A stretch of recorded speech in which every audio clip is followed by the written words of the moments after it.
तो इसका जो पार्ट 1 था, इसमें इससे पहले हमने मतलब जो चैप्टर 11.1 देखा उसमें हम लोगों ने कुछ बेसिक बात की, ठीक है। तो अगर वो वीडियो नहीं देखे तो आपको लिंक डिस्क्रिप्शन में मिल जाएगा प्लेलिस्ट का, डॉक्टर के कृष्णा 8 क्लास का मैथ का प्लेलिस्ट का मिल जाएगा, उसमें आप देख सकते हैं, ठीक है।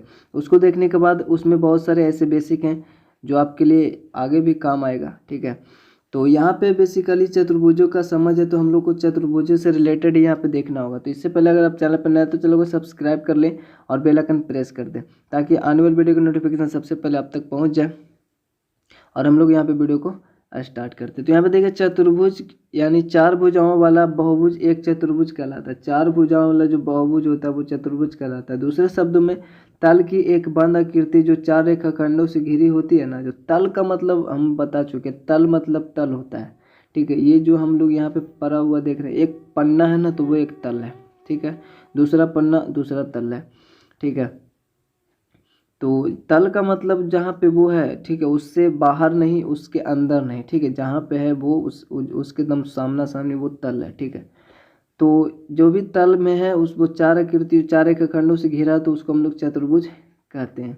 और इससे पहले पार्ट वाले में हम लोग चतुर्भुज से रिलेटेड देखें, परिभाषा भी देखें, उसका टाइप भी देखें, तो आप उसको देख लें। यहाँ पे चतुर्भुज का फिगर दिखाया गया है और हमने बात किया था पार्ट जो भी 11.1 देखा था उसमें विकर्ण के बारे में सब कुछ अच्छे से देखा था। विकर्ण, आसन भुजा, आसन कोण, सम्मुख भुजा, सम्मुख कोण, तो ये सब हम लोग देख लिया, ठीक है। तो इस तरह चतुर्भुज में 4 भुजाएं होते हैं, आपको पता है, 4 कोण, 4 शीर्ष तथा 2 विकर्ण होते हैं। 2 विकर्ण ये है, 2 शीर्षों को मिलाने वाला ये जो विकर्ण हुआ, ठीक है।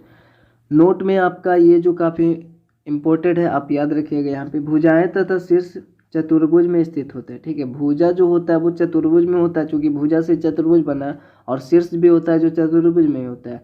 लेकिन यहाँ पे विकर्ण चतुर्भुज में स्थित नहीं होता है। जो विकर्ण आप देख रहे हो ऊपर, ये विकर्ण और ये विकर्ण, ये थोड़ी है ना चतुर्भुज में स्थित है। इसका जो अंत बिंदु है ना वो चतुर्भुज में स्थित है, ठीक है।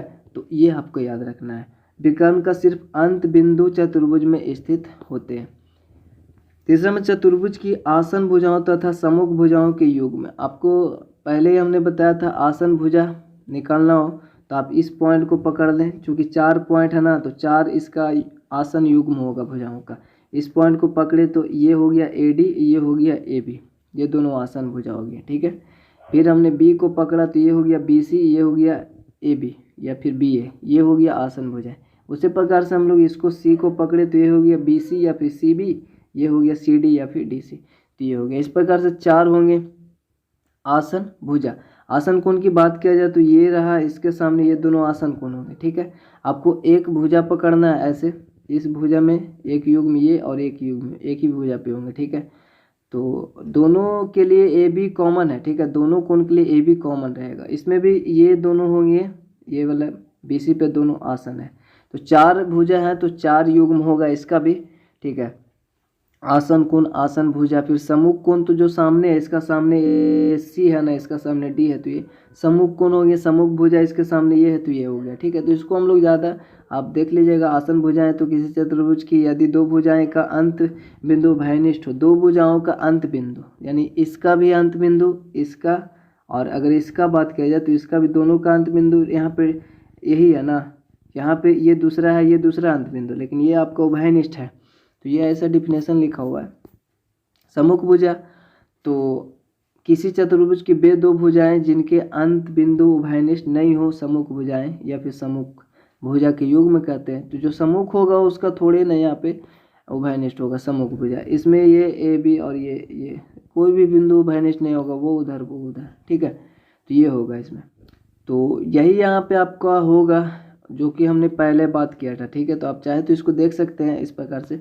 ऐसे हम लोग यहाँ पे चतुर्भुज चौथा नंबर में बोला चतुर्भुज के आसन कोणों का तथा सम्मुख कोणों के युग्म में। तो आसन कोणों का और सम्मुख कोणों का युग्म हमने देखा है, ठीक है। आसन कोणों का युग्म चतुर्भुज के किन्हीं 2 कोणों, तो अभी तो हमने देखा चतुर्भुज 2 कोणों बनने वाली भुजाओं में एक भुजा उभयनिष्ठ हो। आसन कोण तो एक भुजा उभयनिष्ठ हो तो वे दोनों कोण चतुर्भुज के आसन कोण कहलाते हैं। इसको हम लोग समझे तो यहाँ पे देखिए, अगर यहाँ पे आसन कोण की बात किया जाए तो कोण AAB, ठीक है, ये कोण हुआ, और यहाँ पे AAB DAB होगा ना, इस कोण को लिखना होगा तो ये हुआ, ठीक। और बी को लिखना होगा तो भी हमको ए बी सी लिखना होगा, ठीक है। यानी ए बी दोनों में आया, ठीक है। इस कोण को लिखें तो भी ए बी आया, इस कोण को लिखें तो भी ए बी आया, तो ए बी कॉमन है ना, तो यही बोल रहा है। आसन कोण समूह कोण भी वही बात है, समूह कोण चतुर्भुज के किन्हीं दो कोणों को बनाने वाली भुजाओं में कोई भी भुजा उभयनिष्ठ नहीं हो, तो जैसे कि हमने अभी देखा, तो इस प्रकार से यहाँ पे दिया होगा उसी वैसे ही जैसे हमने पार्ट 1 में बात किया था। और क्वेश्चन आंसर हम लोग देखेंगे। यहाँ पे नोट में जो बोल रहा है ये आपको भी पता है, चतुर्भुज के चारों कोणों का जो योग होता है वो 4 समकोण अर्थात 360 डिग्री होता है। एक समकोण मतलब 90 डिग्री, 4 मतलब 936। पश्चिमा में चतुर्भुज के विकर्ण की आसन भुजाएं, तो ये देख लीजिए, ये आपके लिए इम्पोर्टेंट है।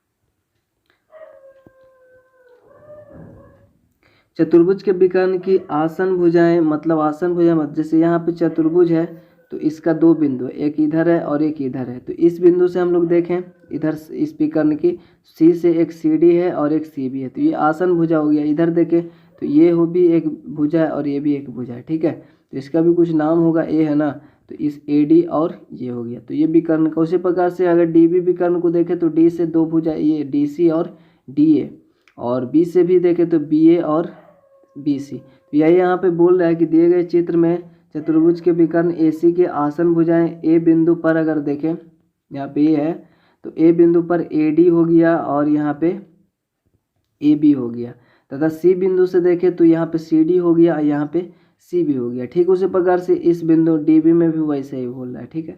उत्तल चतुर्भुज हम लोग को पता है उत्तल किसको बोलते हैं, जिसमें जो भी विकर्ण हो अंदर की ओर हो, और अवतल में हमने देखा एक विकर्ण कम से कम बाहर की होना चाहिए, जैसे कि यहाँ पे हम लोग दिख रहा है, ठीक है। तो यहाँ पे कुछ समझ लेते हैं, चूंकि ये काफ़ी इंपॉर्टेंट है। ये भी 6 नंबर दिए गए चित्र में दोनों ए बी सी डी तथा ई एफ जी एच चतुर्भुज है, लेकिन इनमें अंतर है, ठीक है। दोनों में अंतर, एक अवतल एक उत्तल, और भी अंतर है, जैसे कि हम देखते हैं चतुर्भुज ए बी सी डी भुजा ए बी को,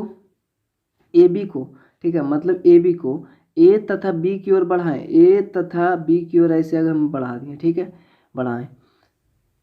बढ़ाने से रेखा ए बी तल को 2 भागों में बांटता है, यानी ए बी का जो तल था एक ऊपर बटा एक नीचे बटा, ठीक है, ऐसा समझते हैं।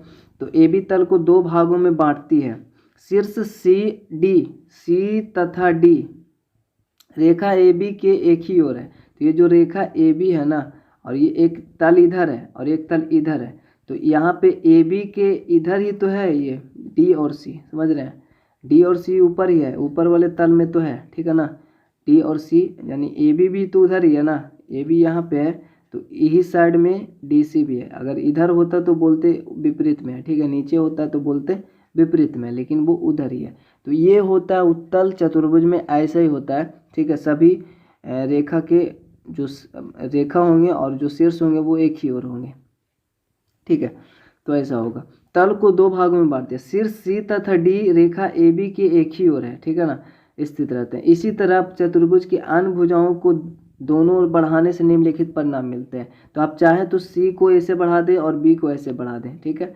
तो सी बी को बढ़ाने पर जो ये डी है और जो ए है ना, वो शीर्ष जो है वो बी सी रेखा के एक ही ओर है, इधर ही है, इधर नहीं है, ठीक है ना। तो अभी हम लोग जब अवतल को समझेंगे तो आपको और क्लियर हो जाएगा, ठीक है। तो ऐसा बोल रहा है यहाँ पे हम लोग देखें तो ए डी जो है बी सी के एक ही ओर होगा। यहाँ पे जैसे यहाँ से इसको बढ़ाएंगे तो ये 2 तल में बढ़ जाएगा, तो यहाँ पे बी सी के एक ही ओर होगा ना। और उसी प्रकार से ए बी है सी डी के एक ही ओर होगा, यहाँ पे सी डी देख ले तो यहाँ पे सी डी है, ठीक है, इसका एक ही ओर होगा, इधर ही होगा, इधर तो है नहीं, ठीक है। उसी प्रकार से यहाँ पे बोल रहा है बी सी डी ए के एक ही ओर स्थित होगा। लेकिन हम बात किया जाए वहाँ पे वो जो 2 नंबर का फिगर है, तो किसी चतुर्भुज, और यहाँ पे बोल रहा है किसी चतुर्भुज के प्रत्येक भुजा के एक ही और 2 अन्य शीर्ष स्थित हो तो उसे हम लोग उत्तल चतुर्भुज कहते हैं। इस प्रकार चित्र 1 में जो हमारा फिगर वो उत्तल चतुर्भुज है, तो उत्तल चतुर्भुज है। और लेकिन जब हम लोग यहाँ पे सेकंड की बात करते हैं तो चतुर्भुज जो ई एफ जी एच की भुजाओं को दोनों ओर बढ़ाकर अन्य शीर्षों को देखते हैं तो वे रेखा की किसी ओर है, किस ओर है हम देखते हैं। तो चलिए यहाँ पे जैसे कि बोला है जी एच जो है रेखा ई एफ के एक ही ओर है, ई एफ के एक ही ओर है जी एच, ई एफ के यहाँ पे ई रहा और यहाँ पे एफ रहा, उसके एक ही ओर है ना, ऊपर ही है तो है GH, ठीक है माना, ये तो सही है, एक ही ओर है बन रहा है, ठीक है। अगला देखा, ऊपर ही तो था ना, एक ही ओर था ना। अगला हमने देखा कि EHFG के एक ही ओर है, ठीक है, EH है ना, EHFG के एक ही ओर है, ये रहा FG, इसको ऐसे अगर हम बढ़ाएं, इसको ऐसे बढ़ाएं तो नीचे ये एक तल हुआ, एक तल, तो हाँ ये भी ठीक है कि HE है ना, यही तो बोल रहा था, HE जो है एक ही तरफ है, तो एक ही तरफ है, ठीक है, एक ही तरफ है। लेकिन EF जो है GH के विपरीत ओर स्थित होगा, EF जो है GH के विपरीत ओर स्थित होगा, EF।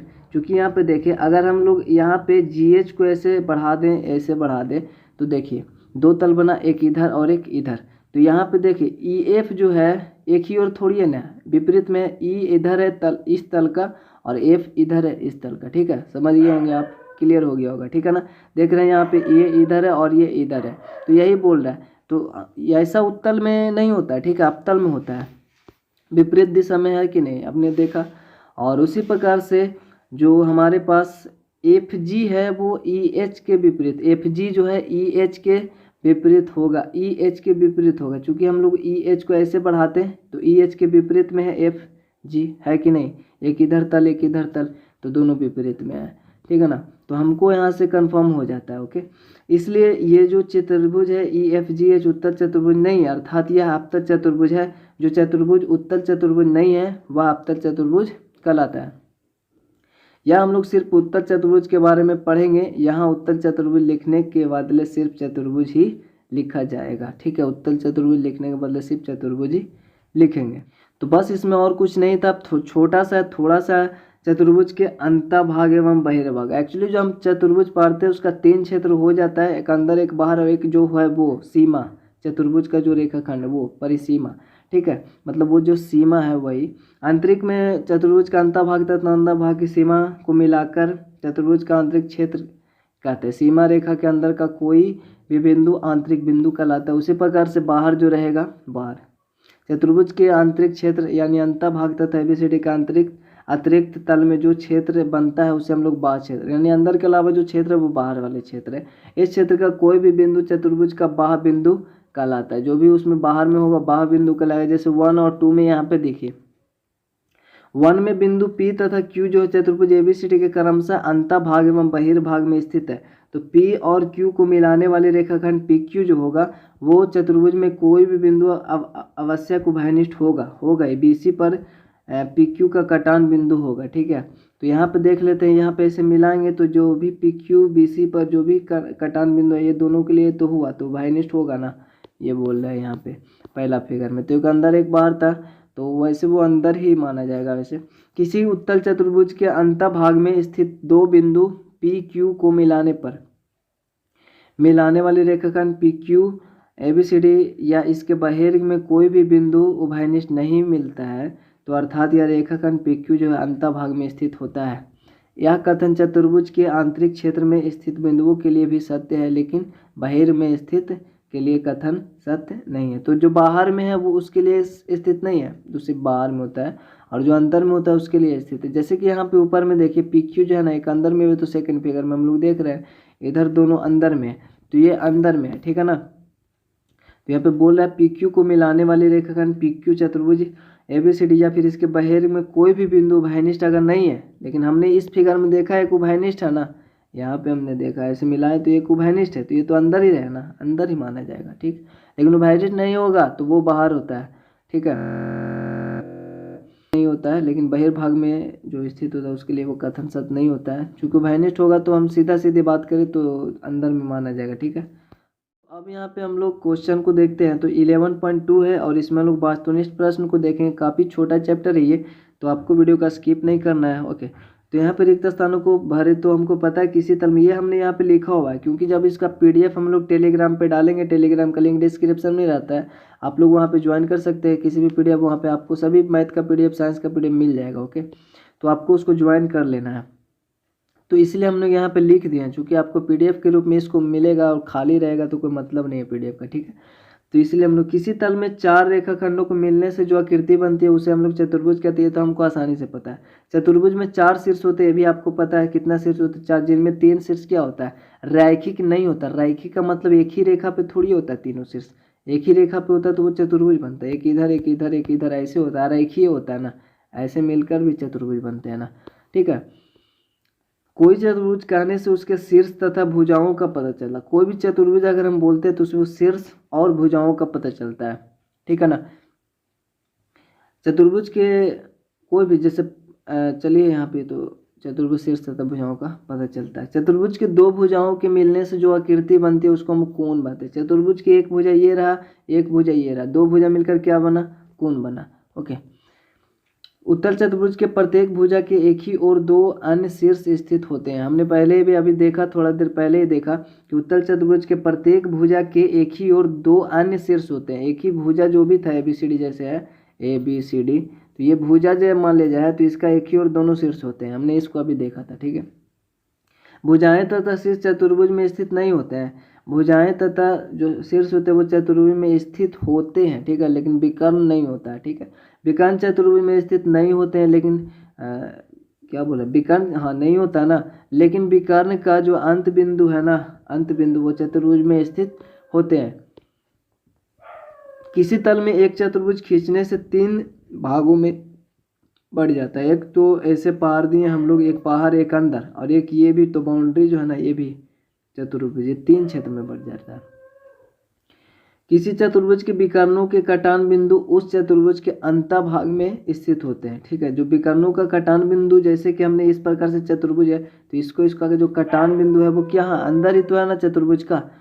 चतुर्भुज के विकर्ण एक रेखाखंड है जो सम्मुख शीर्षों को मिलाता है। ठीक है ना सर, एक रेखाखंड या जो इसका सम्मुख जो आपका शीर्ष है इन दोनों को मिलाता है ऐसे ऐसे। ठीक है, तो ये विकर्ण होता है।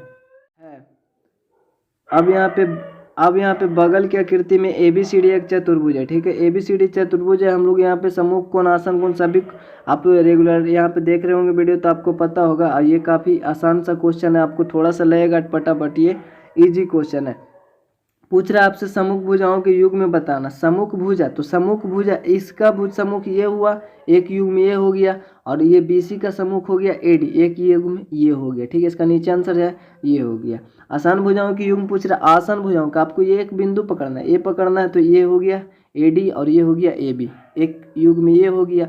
आपको एक बिंदु पकड़ना है, ये BC हो गया और ये AB हो गया, एक युग्म ये। फिर उसी तरह 4 बिंदु है तो 4 आपका हो जाएगा। ठीक है, युग्म।